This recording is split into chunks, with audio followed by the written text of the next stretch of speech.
जब विष्णु ने माता अद्या से कहा कि चलते हुए मैं शेषनाग के पास पहुंच गया, वहां उसके विष के तेज से मैं सुस्ता गया, मेरे शरीर में उसके विष का तेज समा गया जिससे वह श्याम हो गया। तब एक आवाज हुई और उसने वचन सुनाया कि इसके बारे में आज सुने। अहो विष्णु माता पहजाई, वचन सत्य कहियो समझाई। सतयुग त्रेता जह जब ही, द्वापर हवति श्रपद तब ही।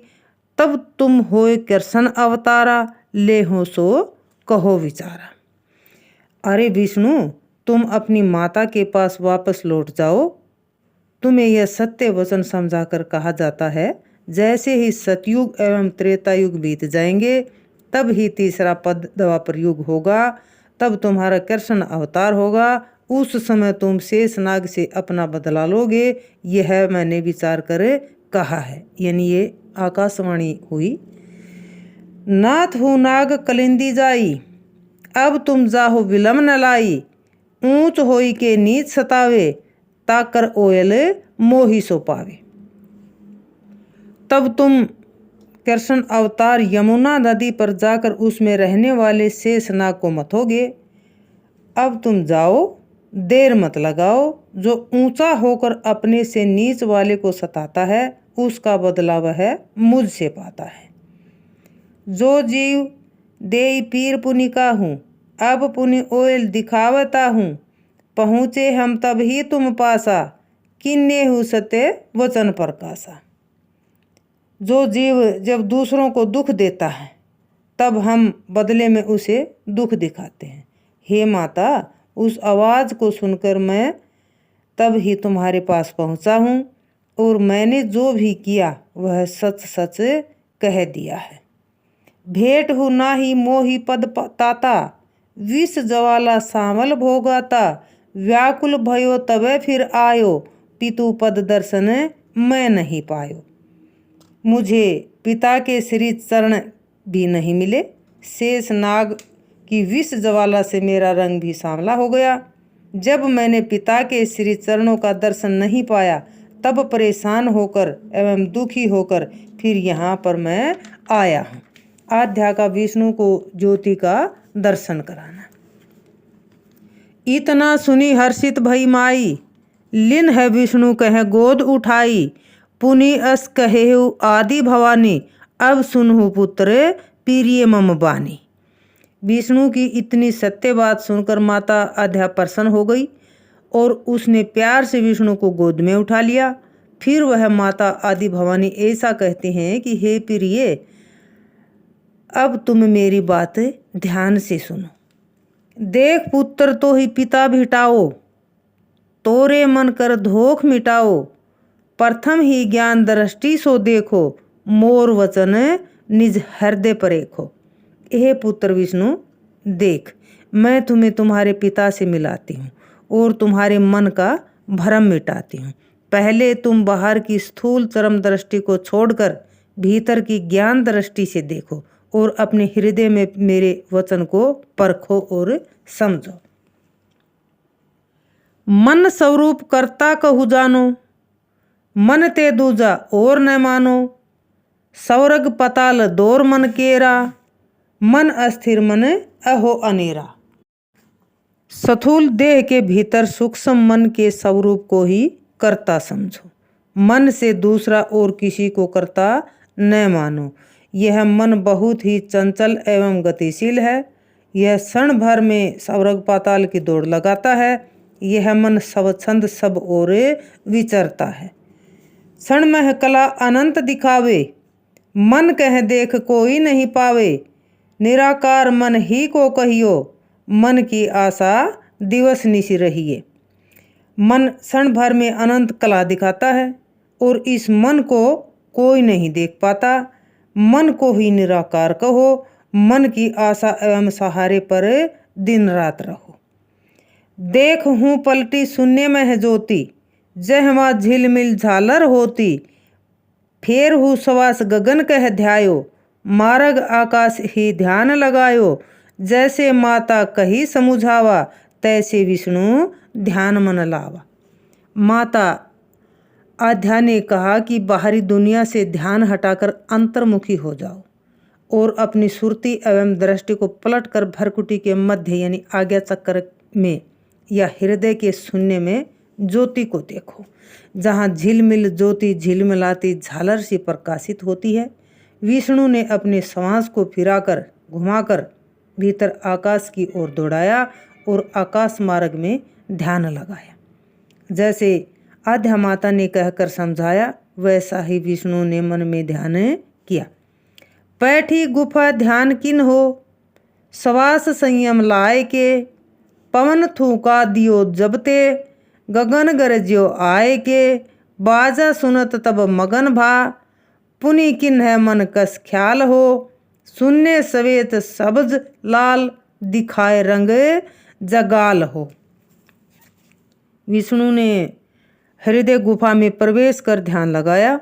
ध्यान प्रक्रिया में उसने पहले अपने श्वास का संयम प्राणायाम विधि से किया। कुंभक की स्थिति में जब उसने श्वास को रोक दिया तो श्वास ऊपर उठकर ध्यान के केंद्र के शून्य में आया। वहाँ उससे अनहद नाद की गर्जना हुई। तब अनहद बाजा की ध्वनि सुनते ही विष्णु प्रसन्न हो गए। फिर मन ने कैसे अनूठे भाव का खेल किया। उसमें श्याम, श्वेत, पीला, हरा और लाल रंग दिखाकर अनेक मिश्रित रंग दिखाए।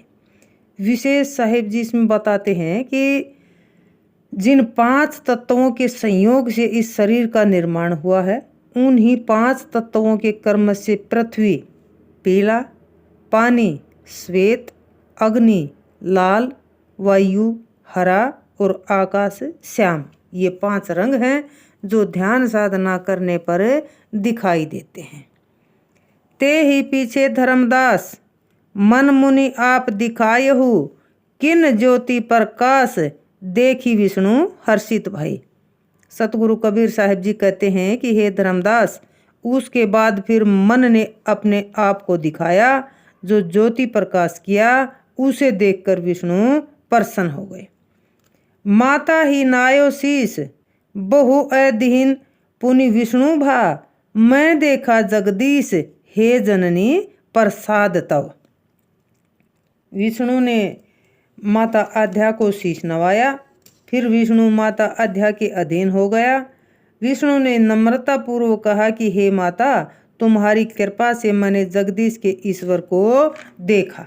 धर्मदास वचन सतगुरु कबीर साहिब। धर्मदास गही टेके पाया, हे साहेब एक संशय आया, कन्या मन कह ध्यान बतावा, सो यह सकल जीव भरमाया। धर्मदास ने सतगुरु कबीर साहिब के चरणों में माथा टेककर विनम्रता पूर्वक कहा कि हे साहेब, मेरे भीतर एक भ्रम उत्पन्न हुआ है। कन्या अष्टांगी ने मन का ध्यान बताया, उससे तो यह समस्त जीव भरमा गया, यानी भ्रम में पड़ गया। सतगुरु कबीर धर्मदास परते। धर्मदास यह काल स्वभाव, पुरुष भेद विष्णु नहीं पाऊं, कामिनी की यह देखहु बाजी, अमृत गोए दियो विष साजी। सतगुरु कबीर साहिब जी कहते हैं कि हे धर्मदास, यह काल का स्वभाव है कि इसके चक्कर में पड़ने से विष्णु सत्य पुरुष के भेद को नहीं पाया। निरंजन ने अष्टांगी को पहले ही आदेश दे रखा था कि ऐसा उपाय करना जिससे कोई सत्य पुरुष के भेद को न जान पाए। कामिनी अष्टांगी का यह दाव देखो, उसने अमृत स्वरूप सत्य पुरुष को छिपाकर विष रूपी काल निरंजन को पेश किया।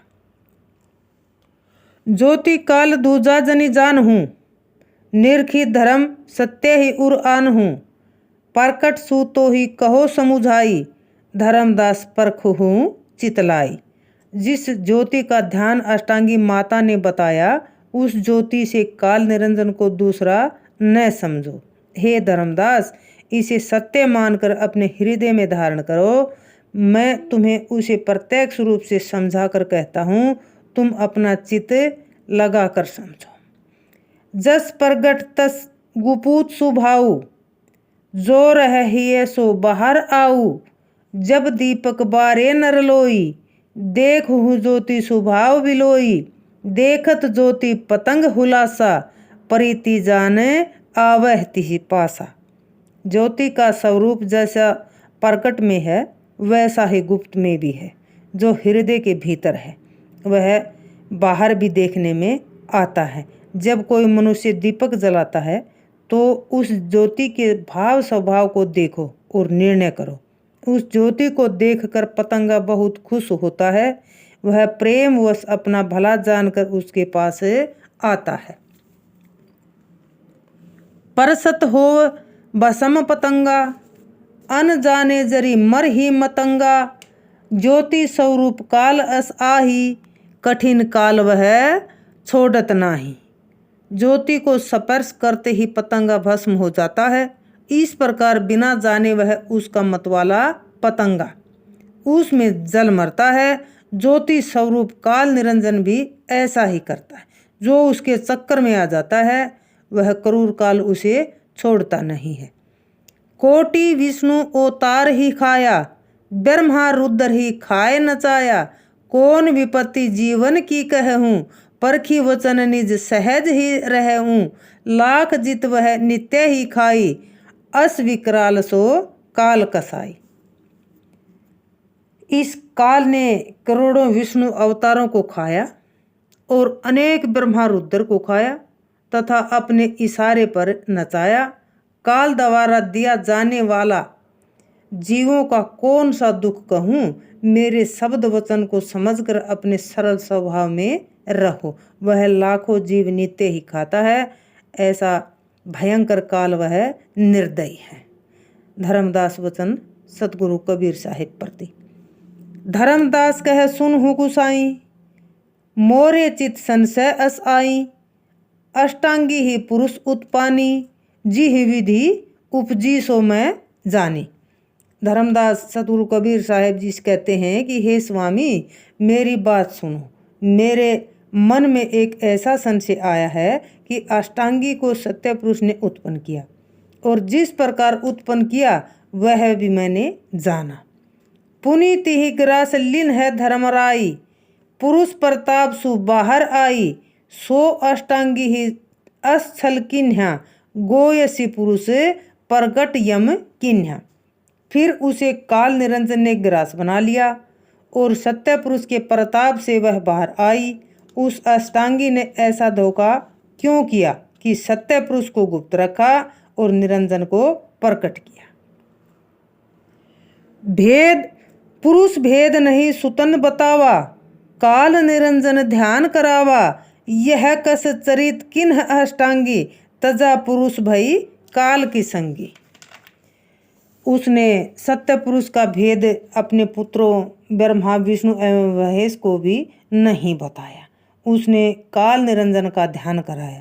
यह कैसा चरित्र अष्टांगी ने किया कि सत्य पुरुष को छोड़कर काल निरंजन की साथी हो गई। जिस सत्य पुरुष ने उसे बनाया उस पर उपकार किया, फिर उसने सत्य पुरुष का ध्यान क्यों नहीं कराया। आगे का सदगुरु कबीर साहिब जी धर्मदास जी को कल समझाएंगे। तब तक के लिए आज्ञा दें। अपना ख्याल रखें और सत्य पुरुष को सदा याद रखें, क्योंकि सत्य पुरुष से हम अटैच रहेंगे, सत्य पुरुष को हमेशा ध्यान में रखेंगे तो इस भौतिक संसार से पिंड छुड़ा लेंगे। बोलो साधो सत साहिब।